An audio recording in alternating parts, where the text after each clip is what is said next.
ऊतिया hospital, बिराननगर के mental hospital के सामने सुबह के समय एक ऑटो आकर रुका।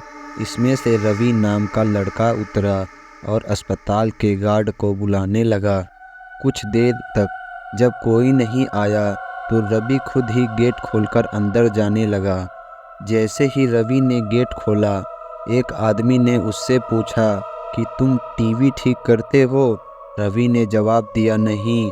यह सुनते ही उस आदमी ने रवि को जोरदार थप्पड़ मारकर कहा कि यहाँ से अभी सिर्फ टीवी ठीक करने वाला ही अंदर जाएगा।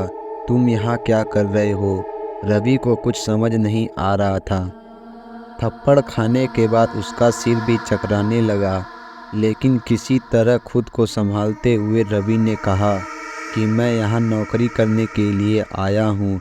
तभी एक डॉक्टर और उसके साथ 4 कंपाउंडर भी गेट के पास पहुँच गए। उन्होंने थप्पड़ मारने वाले इंसान को पकड़ लिया। डॉक्टर ने कंपाउंडर से कहा कि जाओ, इसे लेकर जाकर ट्रीटमेंट की तैयारी करो, मैं जल्दी आता हूँ। कंपाउंडर के जाते ही पास खड़ा रवि डॉक्टर के पास गया और कहा कि आज इस अस्पताल में मेरा पहला दिन है। क्या आप मुझे बता सकते हैं कि डॉक्टर पाटिल कहाँ मिलेंगे? डॉक्टर ने जवाब देते हुए कहा कि मैं ही पाटिल हूँ। तुम यहाँ से सीधे जाकर अपना जॉब लेटर ऑफिस में जमा करो और वहाँ से ड्रेस लेकर बगल के कैबिन में आ जाना। रवि थोड़ी ही देर में कंपाउंडर की वर्दी पहनकर डॉक्टर के कैबिन में पहुँच गया। डॉक्टर ने उसे बताया कि जो तुम्हें अभी गेट में मिला था वो पागल है। पिछले 8 दिनों से वो सभी को टीवी बनाने वाला समझ रहा है। फिर जब उसे पता चला कि वो टीवी बनाने वाला नहीं है तो गुस्से में थप्पड़ मार देता है।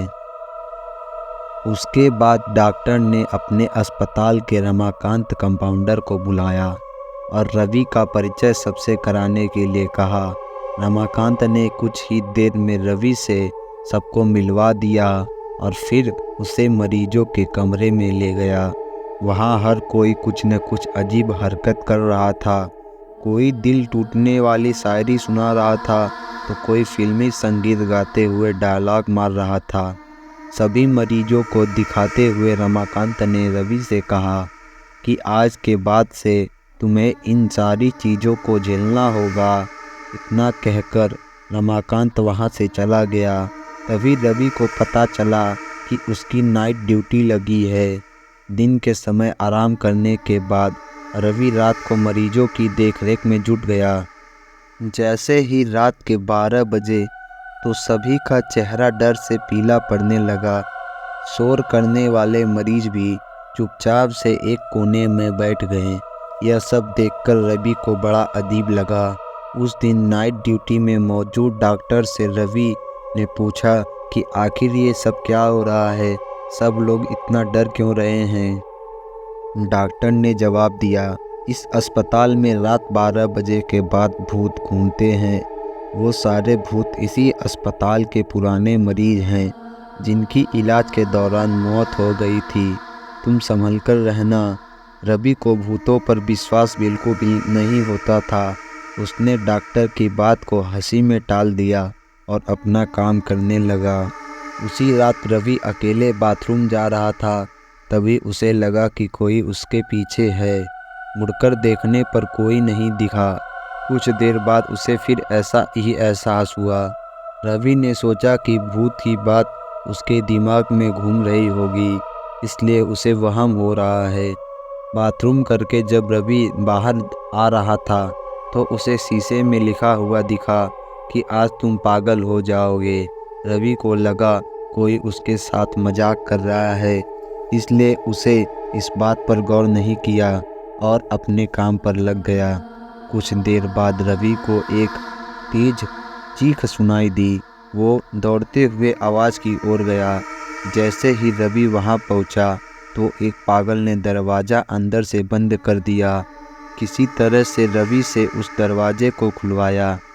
दरवाज़ा खुलते ही उस पागल ने रवि को हवा में उछालकर गिरा दिया। रवि इतनी ज़ोर से गिरा कि उसकी पीठ में गहरी चोट लग गई। तभी एक जोर की हंसी रवि को सुनाई दी। वही पागल हंसते हुए बोला कि मैंने कहा था न कि आज तू पागल हो जाएगा। रवि ने गुस्से में झल्लाते हुए कहा, पागल आदमी, तूने ये क्या किया? रुक, तुझे अभी बिजली का झटका देता हूँ, पागल ने जवाब दिया। अस्पताल में मिलने वाले बिजली के झटके से ही मेरी मौत हुई थी। अब तू क्या मुझे कोई शौक देगा? अब मुझे इनका डर नहीं। इतना कहते ही उस पागल भूत ने रवि को एक हाथ से पकड़ा और दूसरा हाथ स्विच बोर्ड में डाल दिया। इस तरह से रवि को बिजली का इतना तेज झटका दिया कि उसकी चीखों से पूरा अस्पताल गूंज उठा। रवि की आवाज़ सुनकर अस्पताल में मौजूद नाइट स्टाफ दौड़ते हुए उस कमरे की तरफ आए। सबको वहां रवि बेहोश हालत में मिला।